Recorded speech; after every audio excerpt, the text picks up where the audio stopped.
His academic focus has been on poverty and income inequality in industrialized economies. During his time at Berkeley, he volunteered at Berkeley Tech, worked for several Bay Area nonprofits, was appointed to the City of Berkeley Labor Commission, and spent a semester in Washington, D.C., where he interned for the Obama White House Council of Economic Advisors. Since his freshman year, he has worked on campus at Clark Kerr Preschool, a childcare program for university families. His fellow students, of course, know him mostly through his involvement in campus activism with the statewide student-run nonprofit organization CalPERC. He served as the chair of the board of directors, steering the organization's work for college affordability, which is a topic dear to all of your hearts, environmental protection, and public health. After he graduates, he will be starting work as a community organizer with the Central Coast Alliance United for a Sustainable Economy, which is a nonprofit in Southern California that works with low-income residents to advocate for social, economic, and environmental justice. He's one of our typical IAS graduates, one of these underachievers, all right? So Lucas, please come up.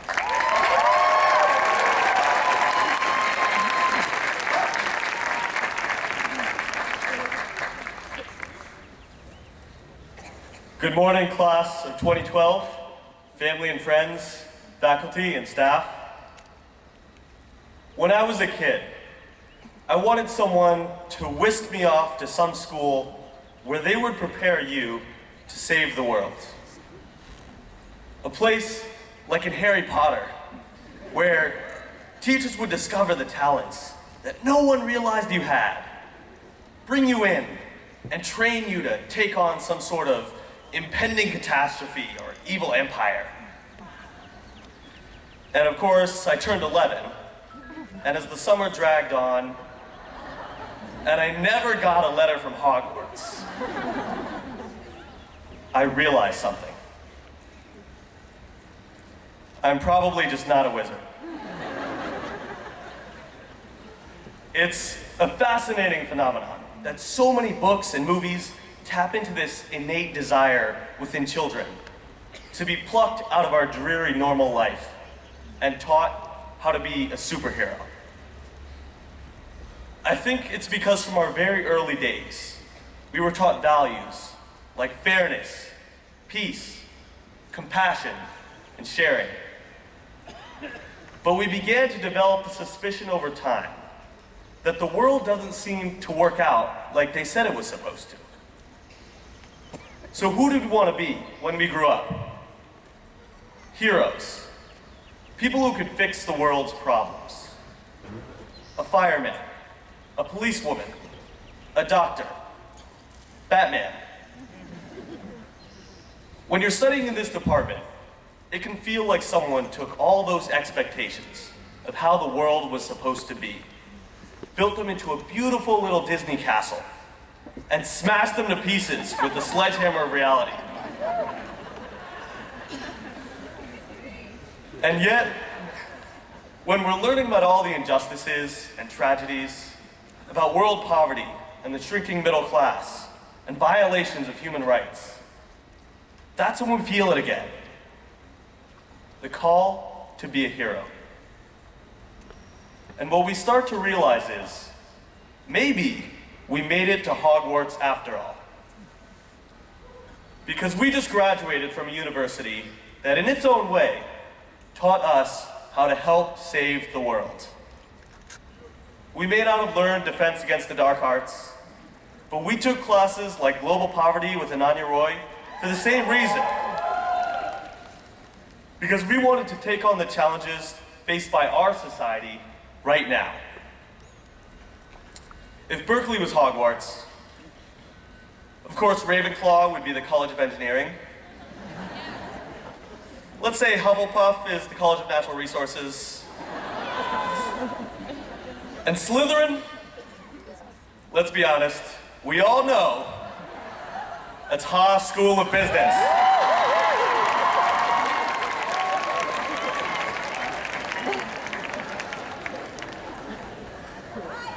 I'd like to think here at IAS, we're the Gryffindors. some people think we're crazy.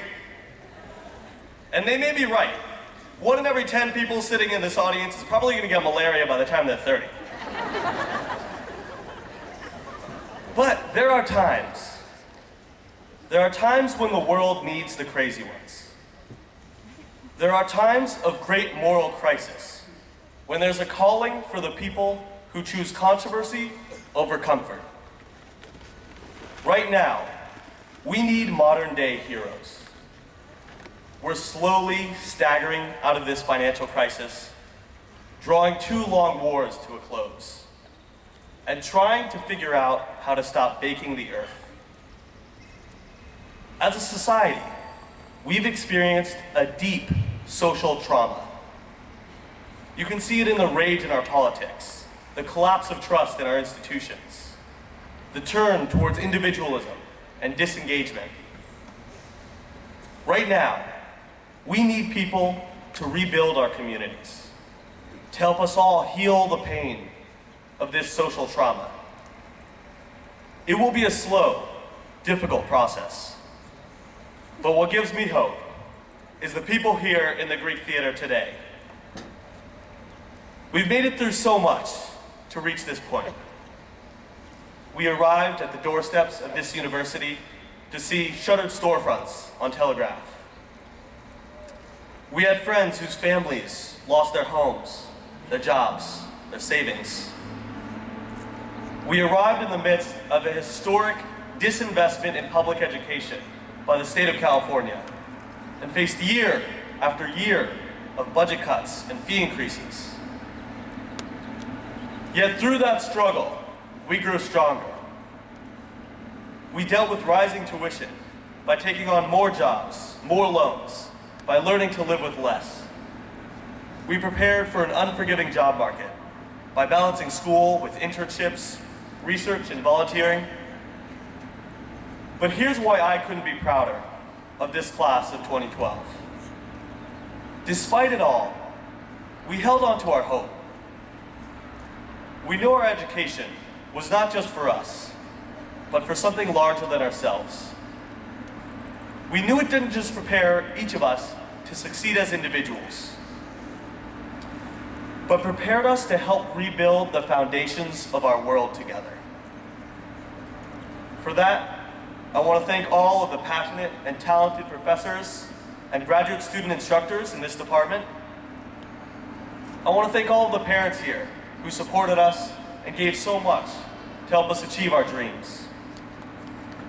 I also believe we owe thanks to each other. After all, learning is not a one-way stream of information from professor to student, but a group process of engagement and discussion. And I know much of my education came from my fellow students. Your education is a priceless gift, an experience that will help shape the course of your life. But remember that you yourself are also a gift. You are a unique, brilliant, talented, beautiful individual with enormous potential to offer the world. Some people live by the motto, "You only live once." It's true that you only have a short time to travel the world, have a high-powered career, or get a tattoo of a Chinese character on your lower back. But that's an incomplete understanding of life. It's how an individual experiences the universe. But the rest of the universe also experiences you. The world only enjoys the unique, temporary gift of your existence once. What being a hero means to me is not just maximizing one's own life experience, but maximizing one's positive impact on others. What I love most about Cal, and especially this department, is that people here truly strive to change the world around them. At Cal, we perform some of the most community service of any university in the country, graduate more low-income students than the entire Ivy League combined, and our activism has literally changed the course of world history.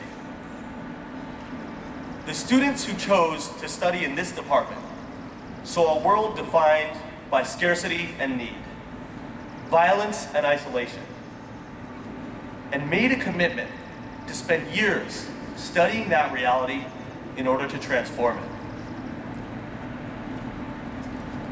But I want to confess a fear. I'm terrified that one day, decades from now, I'll wake up and look back on my college years and think with nostalgia, I remember when I was hopeful and idealistic, when I celebrated in the streets on election night of 2008,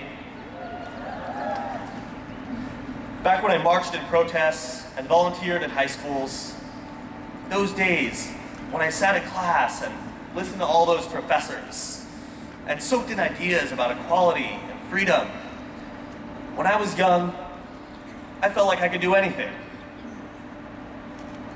What I'm afraid of is losing what I gained here. 4 years at this incredible university has empowered me with skills and knowledge, but most of all, it has reaffirmed the values that I learned in kindergarten. It's rekindled that urge to be a hero. All heroes have a journey. So here we are at the start of ours. On this journey, the truth is, we won't always feel so super. We won't have capes or wands or enemies who talk to giant snakes. And there will be days when we're just tired of doing donor development meetings. And there will be months when we feel like we're beating our heads against an unthinking wall of bureaucracy. And there will be years when our volunteers all show up late or not at all. It's moments like this when we won't feel like heroes, when we'll wonder if maybe we made a mistake, if maybe we weren't right for this after all. The work of change is hard, and the real world, it often goes unrecognized. But the lives of our modern, invisible heroes leave footprints in the path of history. All heroes have a journey, and on that journey, all heroes have doubts. What makes someone a hero isn't that they have superpowers. What makes someone a hero is that in the face of challenges and uncertainty, they remember why they were willing to step up in the first place. They remember the young person who saw injustice and wasn't willing to stand on the sidelines. And they realize that there's still that person. So here's what I'm asking you today. Remember who you were as a kid who wanted to be a superhero. Remember who you are right now.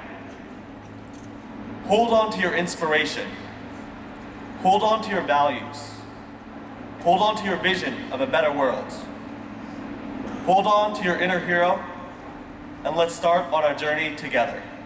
Thank you.